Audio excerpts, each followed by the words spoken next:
Bem-vindos ao Nerdologia. Aqui é o Altair de Souza, cientista do podcast Naruhodô, juntamente com Ken Fujioka. E eu sou a Mila, cientista da computação, professora, divulgadora de ciência e tecnologia no canal Peixe Babel. E por aqui entendemos que quando excluímos o diferente, não conseguimos enxergar o mundo como ele é de verdade. Imagine que você está em um ambiente diferente dos quais costuma frequentar. Talvez em uma festa onde você não conhece ninguém, viajando sozinho para uma cidade distante ou até em outro país. Nesse lugar você conhece uma pessoa digna do apelido gente boa, daquelas que faz o tempo voar de tão bom que é o papo. Agora pense um pouco, como é que você imaginou essa pessoa? Antes mesmo de falar bom dia para alguém, de forma quase automática, a gente cria uma série de primeiras impressões sobre essa pessoa. No caso da pessoa gente boa, talvez ela estivesse usando a camisa de um anime que você gosta, quem sabe tem o sotaque da sua terra, ou qualquer coisa que lhe seja familiar de forma positiva. Se depois de um papo você descobre ainda mais coisas em comum, essa pessoa que até pouquíssimo tempo era desconhecida vai no mínimo se tornar uma boa lembrança ou quem sabe até uma amizade para a vida inteira.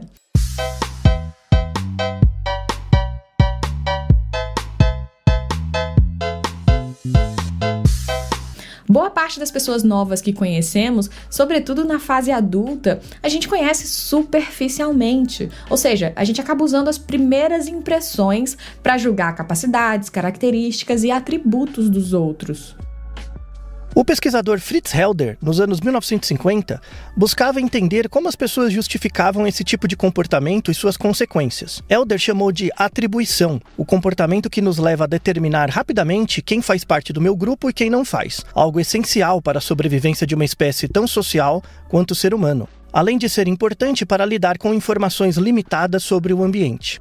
Boa parte do julgamento por preconceito é baseado em atribuição. Quando a gente encontra uma pessoa com orientação sexual, gênero ou origem étnica diferentes da gente, a gente simplesmente não tem informações precisas sobre essa pessoa. E para evitar lidar com a dissonância de pensar, nossa, eu não sei nada sobre essa pessoa, ela é tão diferente de mim, né? A gente prefere associar traços dessa pessoa com coisas que a gente já viu, como, mas oriental é tudo igual, né? Ou então, todo mundo que torce pra esse time deve ser muito sem noção. Ou ainda, quem mora naquele bairro, gente boa não deve ser. Não somos pessoas más por causa disso, isso é algo normal. Não somos oniscientes e não temos informações sobre tudo e todos ao mesmo tempo. Logo, precisamos diminuir a ansiedade para tomar decisões com base em uma quantidade de informação limitada. Essa nossa predisposição é chamado satisficing, termo cunhado por Herbert Simon em 1956. O satisficing, que a gente pode traduzir como satisfatório, é uma estratégia muito pragmática de tomada de decisão, onde a gente fica satisfeito com o resultado mais ok, em vez de continuar buscando uma decisão melhor. Nesse contexto, a gente prefere estereotipar um desconhecido, tornando ele familiar, a simplesmente dizer não sei. Mas atenção, não significa que a gente pode justificar atitudes preconceituosas por causa disso. Fritz Helder também dizia que esses julgamentos por estereótipos são formas de lidar com a dissonância cognitiva, gerando decisões mais rápidas em contexto de incerteza, mas ao mesmo tempo cristalizando as diferenças sociais entre grupos. Em outras palavras, geram bolhas onde tendemos a julgar melhor as pessoas que nos identificamos e evitar ou estereotipar as pessoas que não são parecidas conosco. Pensando de forma bem concreta, uma bolha é gerada a partir de uma estrutura que cria limite entre dois espaços, dentro e fora, onde os elementos dentro da bolha se tornam mais homogêneos em relação aos elementos que estão fora dela. Essa descrição é vista na bioquímica, mas também é uma metáfora para entender fenômenos sociais. Segundo o escritor Vitor Lisboa, bolha é tudo aquilo que nos limita, mas ao mesmo tempo nos protege. Na sociedade, as bolhas surgem como uma forma de simplificar o mundo, tornando-o mais homogêneo para que nossas decisões dentro delas pareçam ótimas. Nossa bolha social é uma zona de conforto, onde tudo faz sentido e temos controle e previsibilidade sobre o que vai acontecer.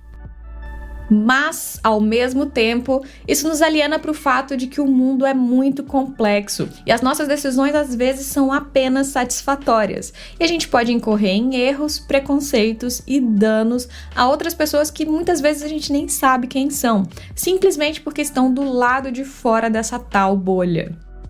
Simplificar o mundo ajuda a reduzir nossa ansiedade próxima, mas pode levar a problemas sistemáticos distantes, que afetam pessoas que muitas vezes não conhecemos. Temos um Nerdologia também sobre essa questão do próximo e o distante, o que o Teorema de Bayes pode dizer sobre seu comportamento. Para variar, a internet amplificou essa nossa tendência a fugir de informações diferentes do que a gente acredita e criou algoritmos que criam nossas bolhas pessoais, onde são compartilhadas apenas coisas que a gente já gosta e pessoas com quem a gente tem maior afinidade. Nesse ambiente, o satisficing funciona muito bem e nossas decisões parecem todas ótimas. Mas então, será que isso é a chave para felicidade? Não é bem assim e tem a ver com a intenção da rede social. Ela não busca nosso bem-estar, mas o bem-estar gerado pela bolha é fabricado para prender nossa atenção pelo máximo de tempo possível e nos manter dentro da rede. No episódio anterior dessa série, quando falamos sobre a pós-verdade, a Mila comenta que as redes sociais dizem afirmar saber o que quer e do que você gosta, mas na verdade elas estão decidindo essas coisas com base em objetivos definidos por um terceiro. Esse conflito de interesse explora a nossa predisposição ao satisficing, criando uma realidade simplificada onde tudo é familiar, como forma de gerar uma ilusão de controle sobre o que escolhemos e o que gostamos. Na verdade, é apenas uma forma de reduzir a nossa ansiedade em um ambiente previsível para que a gente passe mais tempo sendo exposto a propagandas e anúncios. Podemos entender esse efeito olhando para figuras influentes nas redes sociais. De acordo com um estudo em parceria com a Universidade Federal de Minas Gerais sobre a rede social Twitter, enquanto celebridades já famosas conseguem ter uma grande influência na maioria dos assuntos que escolhem comentar, usuários de menor alcance conseguem aumentar rapidamente sua influência, sendo consistentes em um único tópico. Ou seja, para aparecer na timeline de mais pessoas e ter mais curtidas no Twitter, você precisa ser mais unidimensional, mais previsível.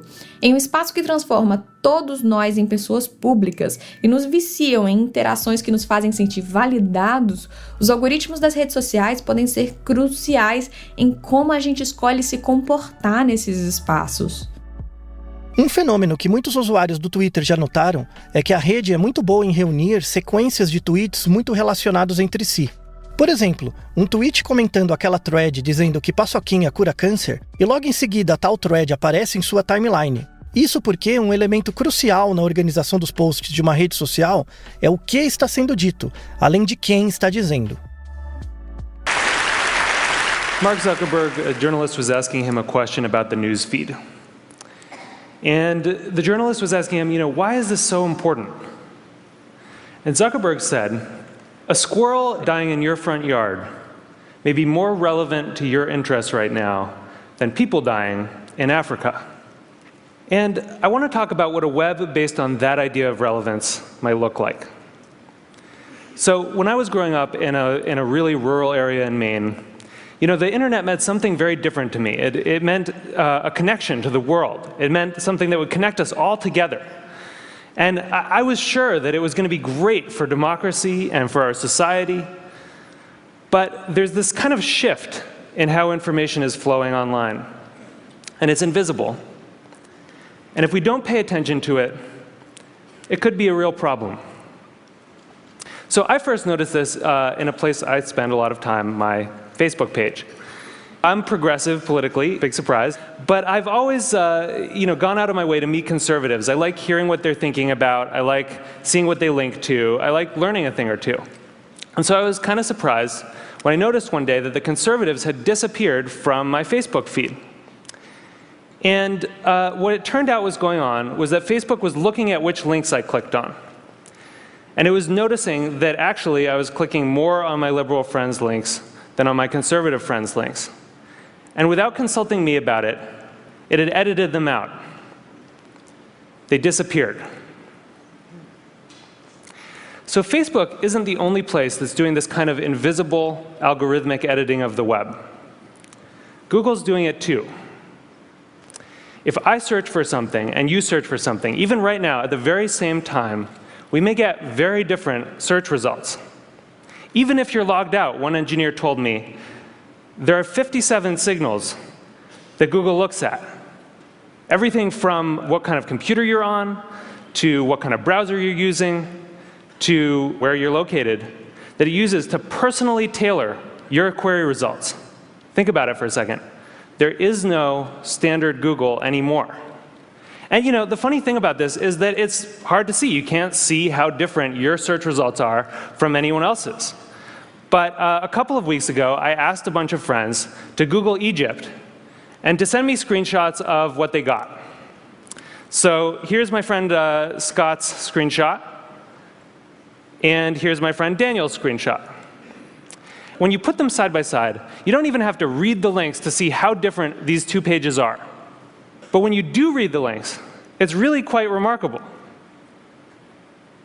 Daniel didn't get anything about the protests in Egypt at all in his first page of Google results. Scott's results were full of them. And this was the big story of the day at that time. That's how different these results are becoming.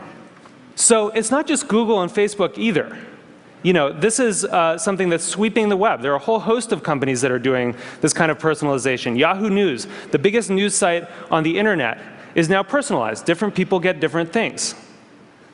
Huffington Post, Washington Post, New York Times, all flirting with personalization in various ways. And where this moves us very quickly toward a world in which the internet is showing us what it thinks we want to see, but not necessarily what we need to see.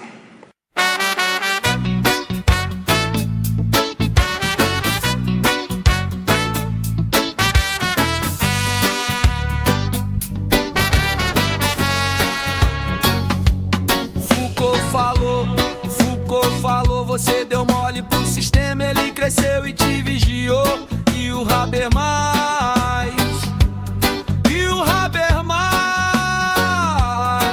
pro coletivo o debate racional é essencial demais. Marquinho, fala aí, esse Leipzig falou que filtro bolha é muito ruim, pode crer. Se a gente não cuidar, a coisa vai desandar. A minha opinião eles vão manipular. Marquinho, fala aí, esse Leipzig falou que filtro bolha é muito ruim, pode crer.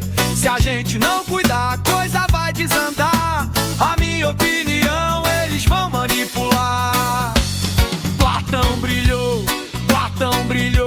A caverninha dele agora é o computador.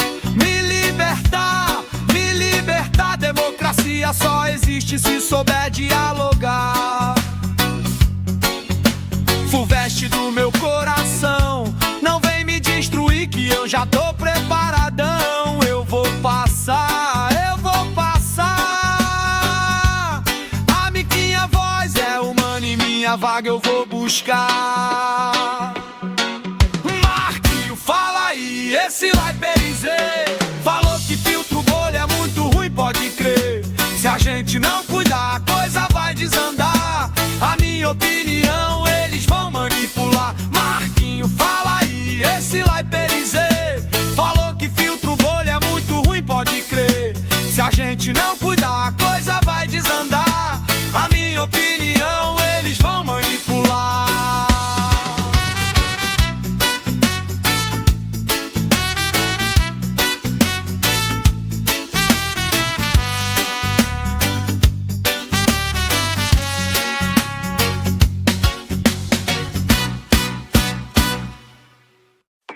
A União Europeia está perto do fim. Marcos tem essa impressão porque é esse o único assunto em suas redes sociais. Já Carlos acredita que crises só farão com que a Europa se torne cada vez mais forte. Em seu feed de notícias no Facebook, todas as postagens defendem essa opinião. Isso quer dizer que Marcos e Carlos vivem em mundos paralelos? Isso talvez não, mas dá pra dizer pelo menos que eles vivem em bolhas. É confortável ficar dentro de uma, assim opiniões que desagradam ficam de fora. Se você for a favor do Putin, o seu feed de notícias também será. E se você for contra ele, também contra será o seu feed. Não importa se você apoia Trump ou a Merkel, se você é de esquerda ou de direita. Sua impressão é de que todas as pessoas têm a mesma opinião. Mas por que isso é assim? Porque inconscientemente nós mesmos filtramos informações. Você prefere conversar com pessoas que são parecidas com você. E a mesma coisa acontece com as notícias. Quando aparece uma postagem no feed de notícias do Marcos sobre a prosperidade da Europa, ele simplesmente pula esse assunto. Carlos, pelo contrário, não se interessa por notícias sobre a decadência do Ocidente. Ele não curte, tampouco compartilha ou comenta postagens sobre esse tema. Tais notícias vão contra suas convicções. Então por que ele as leria? Os algoritmos das redes sociais analisam suas preferências. Eles configuram um feed de notícias do qual cada vez mais outros pontos de vista desaparecem. Isso também acontece com sites de busca como Google, Yahoo ou Bing. Eles salvam, por exemplo, quais links você já abriu. Assim, majoritariamente, vemos artigos de sites que já conhecemos.